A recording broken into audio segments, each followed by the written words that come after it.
Usually when we talk about investigating a crime, there's this underlying assumption of precision. Right, it's treated almost like engineering or something. Exactly. Like a window's broken, the forensic dust reveals a fingerprint, and the detective just points and says, there it is. That's the objective truth of what happened. Yeah, we treat it as entirely binary in our minds. Guilty or not guilty. The evidence just exists independently of whoever happens to be looking at it. And we crave that, right? Mm-hmm. We really like things to be visible and to be safely separated from us. But consider this. What if the simple act of looking for that fingerprint actually changed whose fingerprint it was? Which is a pretty terrifying thought. It really is. Yeah. Like, what if stepping into the crime scene altered the fundamental reality of the crime itself? Suddenly, that clean forensic lens is totally shattered. You're looking at an investigative landscape that is incredibly murky. And that is exactly where we are taking you today. Welcome to the Deep Dive. Our mission today is exploring this, frankly, mind-bending intersection of quantum physics, detective fiction, and, well, the immense, almost physical power of human attention. We have a really fascinating stack of source material today. We are looking at excerpts from a novel titled The Observer Effect by Max and Claude. And this text, it completely dismantles the classic whodunit. Oh, absolutely. It takes the fundamental mysteries of quantum mechanics and just applies them directly to human behavior and criminal justice. It poses this massive core premise, What if the act of investigating a crime actively participates in creating the reality of that crime?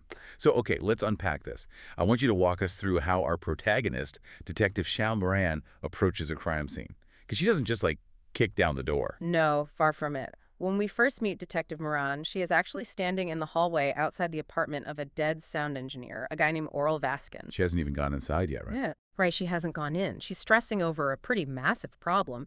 7 people have already seen the body. Well, 7. Yeah, 7 first responders, neighbors, patrol cops, they've all been in there.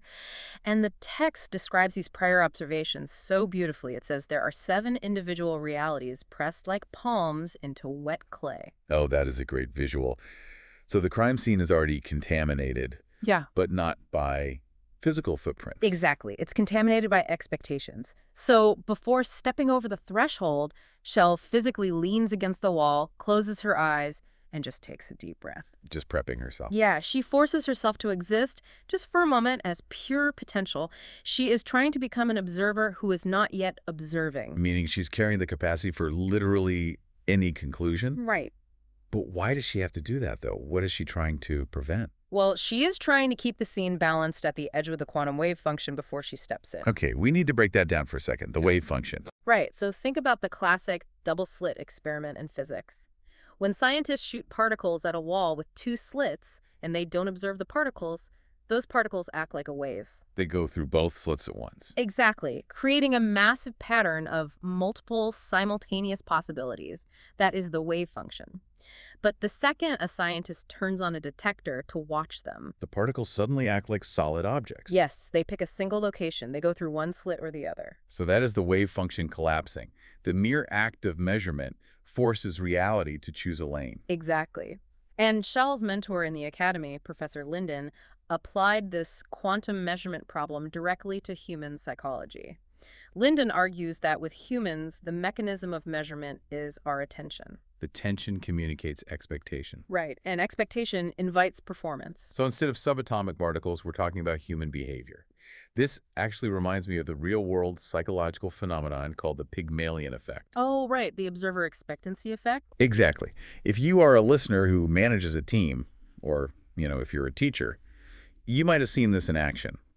If a teacher firmly expects a specific student to be brilliant, they unconsciously treat that student differently. They give them more time to answer questions, they nod more encouragingly, things like that. Yeah, and the student picks up on those invisible cues and actually becomes smarter. They perform better.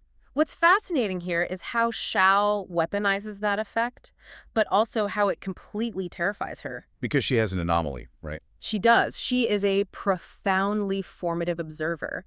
If she walks into an interrogation room expecting the suspect to be, say, an arrogant, meticulous art forger, her subtle cues... Like the tilt of her head or the questions she skips. Exactly, or her strategic silences.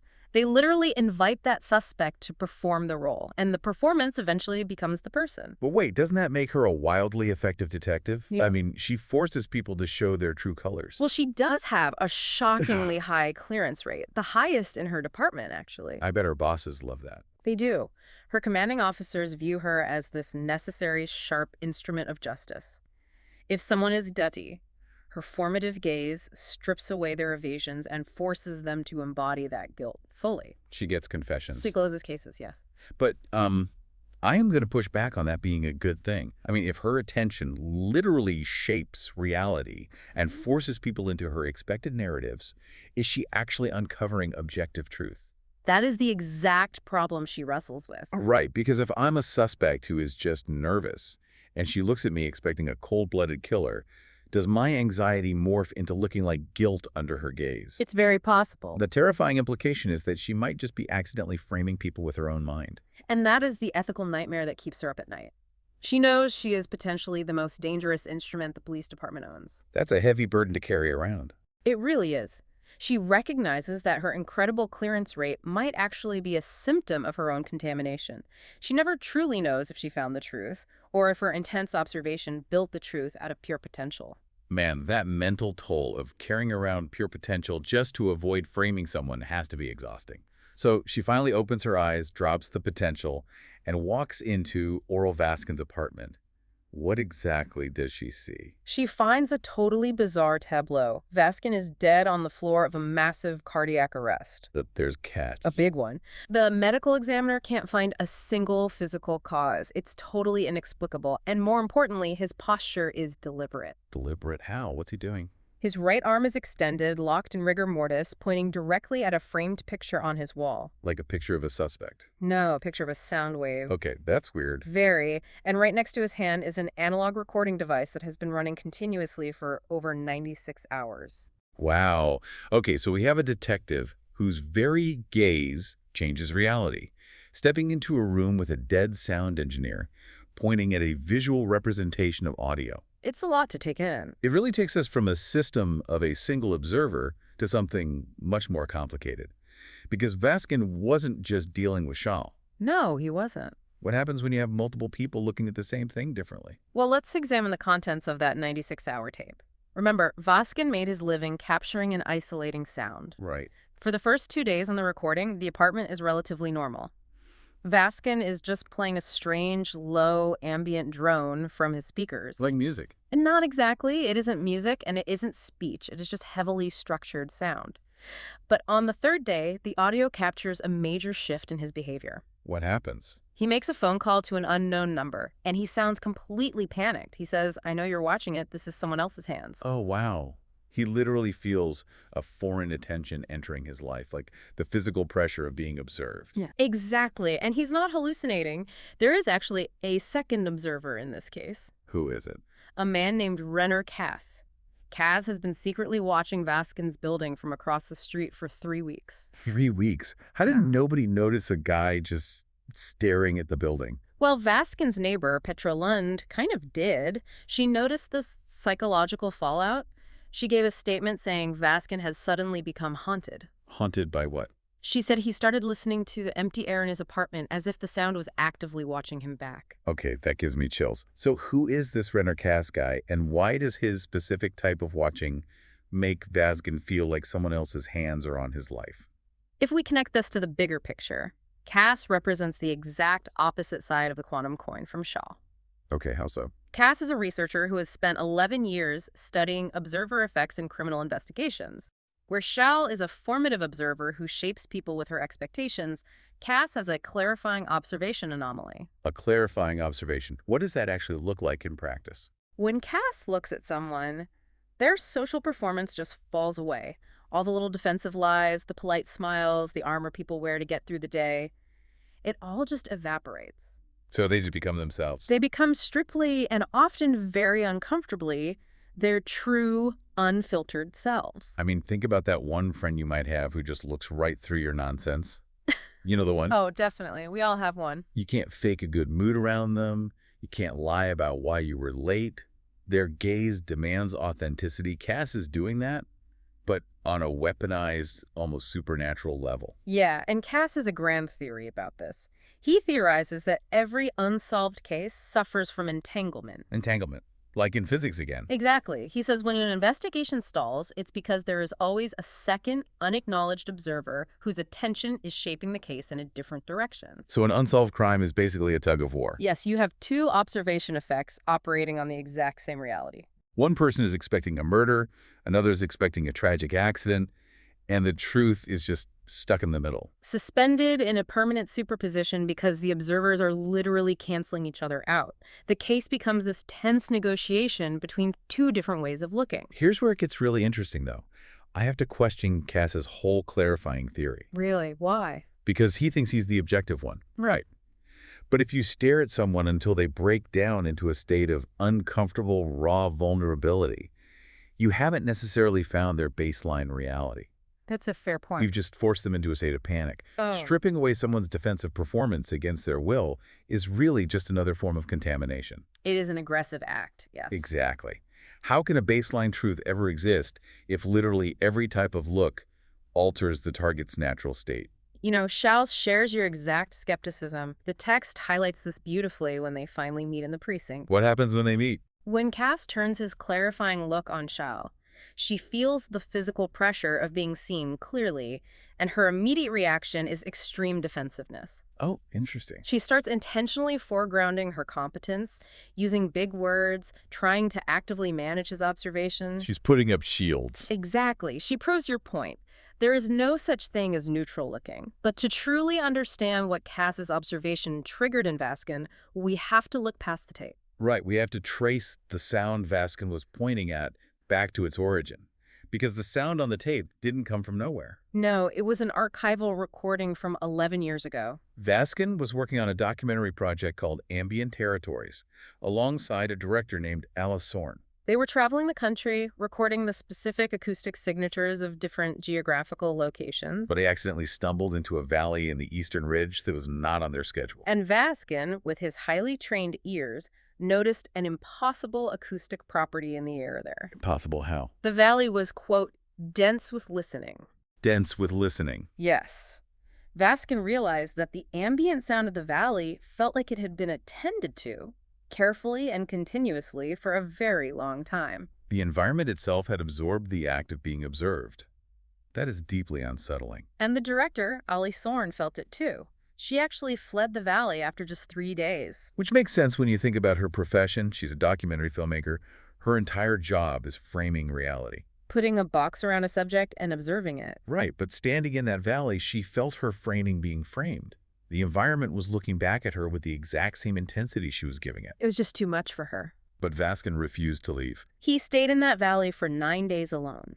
He let his intense professional attention as an audio engineer meet the valley's ancient attention. And he recorded it, captured it, and brought it home. Exactly. Okay, so that explains the origin of the recording.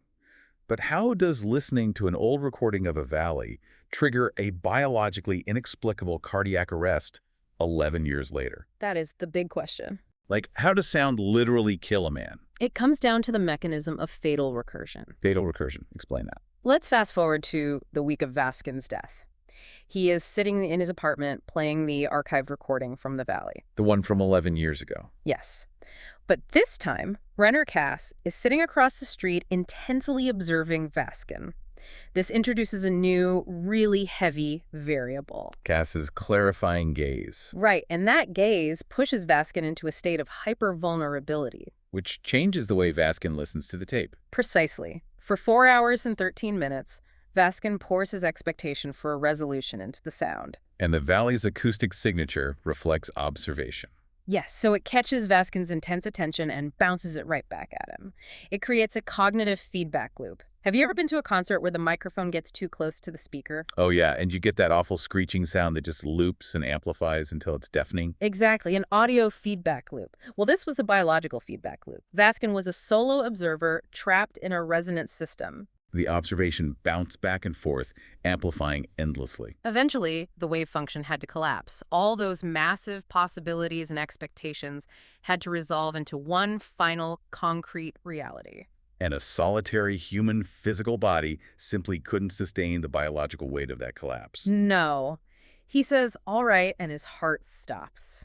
Man, it's it's kind of like pointing two mirrors directly at each other. You create this infinite escalating tunnel of reflection, bouncing light back and forth faster and It's faster. a great analogy. If you pump enough energy into that closed system, eventually the glass just shatters from the pressure.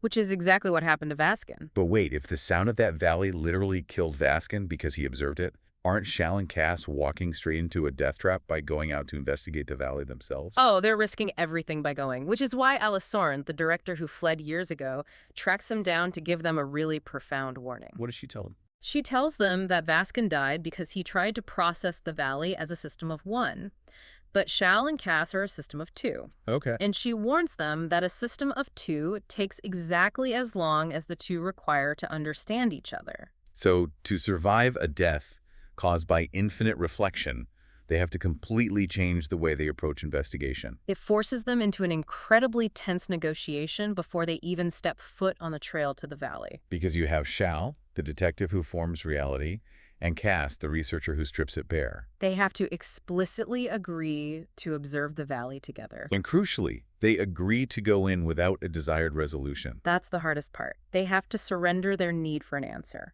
They are going in to map the relationship between themselves and the environment, not to solve a puzzle. And the contrast when they finally walk into that valley is breathtaking.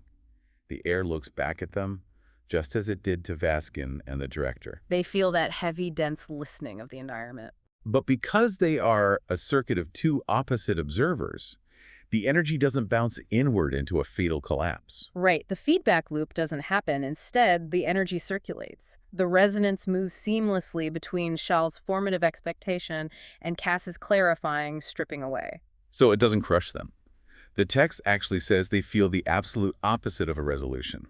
They don't find an answer, they achieve an expansion of possibilities. They become more of themselves. Right, they don't find a traditional solution to a crime out there in the woods because there wasn't a crime, there was just a phenomenon waiting for the right kind of attention. This raises such an important question about the fundamental nature of truth itself. How so? Well, Shal's entire career has been plagued by the crippling fear that she is contaminating the truth. Right, the pure potential thing. Exactly. Okay. But standing in the valley, she transforms her greatest fear into her greatest tool. She realizes that participation isn't contamination. Truth isn't an untouched relic buried in the dirt, waiting to be carefully dusted off. Not at all. So what does this all mean? It's like we treat truth as this fragile, buried treasure.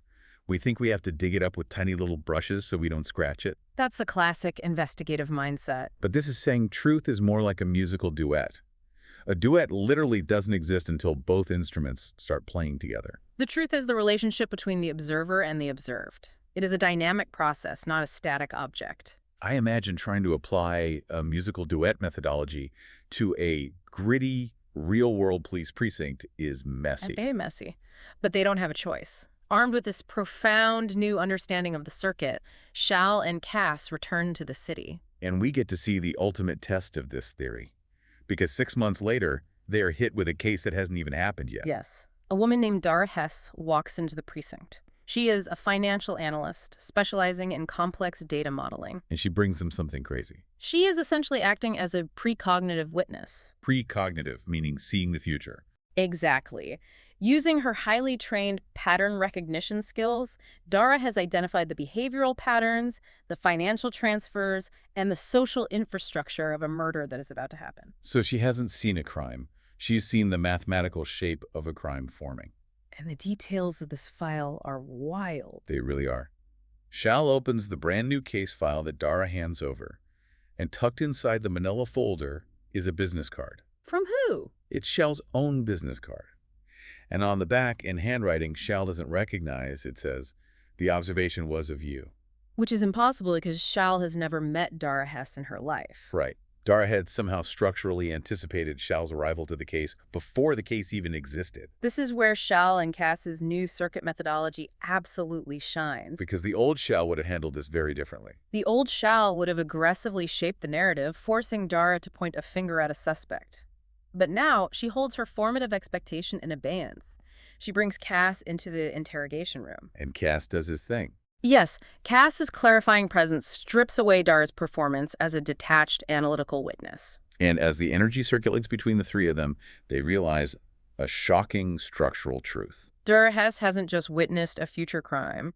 She is a structural variable inside the crime itself. She is one of the four key people involved in the pattern. She is the missing piece of the puzzle she brought them. Exactly. Once Dara is forced into the clarifying light and realizes that her own presence in the financial ecosystem is what makes the pattern lethal, she makes an agonizing choice. She actively removes herself from the equation. She quits her job, she severs the ties, and the moment she steps away, the murder pattern dissolves. The crime stays in a permanent state of superposition. It simply never happens. It's incredible. It makes me think of someone standing on a highway overpass, watching a terrible traffic jam forming on the road below.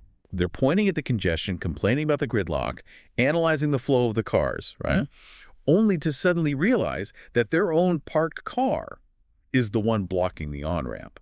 You aren't just observing the traffic. You are the traffic. Which leads Shal to write the defining entry in her notebook at the end of the book. The observer who is observed, the detective who is the evidence, the case that solves the solver. Wow. The case that solves the solver. It completely shatters the comforting illusion of the detached investigator. There is no outside to a system. You cannot stand behind a one-way mirror and study reality without touching it. The moment you look at a problem, you become a variable within that problem. Exactly. Which has massive implications for all of us. I mean, if the investigator is always part of the evidence, doesn't that mean anyone consuming true crime content, even you listening to us right now, is actively changing the story just by paying attention to it? It definitely points to that. By demanding a narrative, aren't we shaping the reality of the people involved? That is the exact heavy implication of this text. And Oral Vaskin knew this. He knew his intense investigation into the Valley Sound was killing him. But he kept going. Because he also knew that the Valley needed a complete circuit of two observers to be fully understood without collapsing. So he sacrificed himself. He sacrificed himself to leave a trail, the 96-hour tape, the pointed finger that would purposefully entangle Shal and Cass. He shaped the investigation before it began, knowing his death would pull their opposing anomalies together to complete the circuit the Valley had been waiting for. It's a brilliant setup. What a journey. It takes us from this initial clinical terror of contaminating a crime scene with an expectation all the way to the beautiful, terrifying realization that human attention isn't just passive intake. It is a physical force. It is a constant, active negotiation with reality itself. So I want to ask you, the person listening right now, how do you move through your daily life? Yeah, think about it. When you interact with your colleagues, your friends, your family, are you a formative observer? Are you projecting your expectations so strongly that you are unconsciously molding the people around you into the versions you expect them to be? That's a scary thought. Or are you a clarifying observer? Are you creating a presence that strips away the daily performance and allows the people around you to safely be exactly who they are? Because, make no mistake, your quality of attention is shaping them, whether you realize it or not. You are always participating. I'm definitely going to be evaluating my own gaze all week. But I want to leave you with one final thought to mull over. If the universe is constantly attending to us, just like that ancient valley attended to Vaskin, what if the world isn't a broken puzzle waiting to be passively solved and put back together? What if it's something else? What if the world is actually a conversation, and it's just sitting there, suspended in pure potential, waiting for your specific quality of attention to finally respond? Think about that the next time you look for a clear, clean binary answer to a messy truth. You might just find it looking right back at you.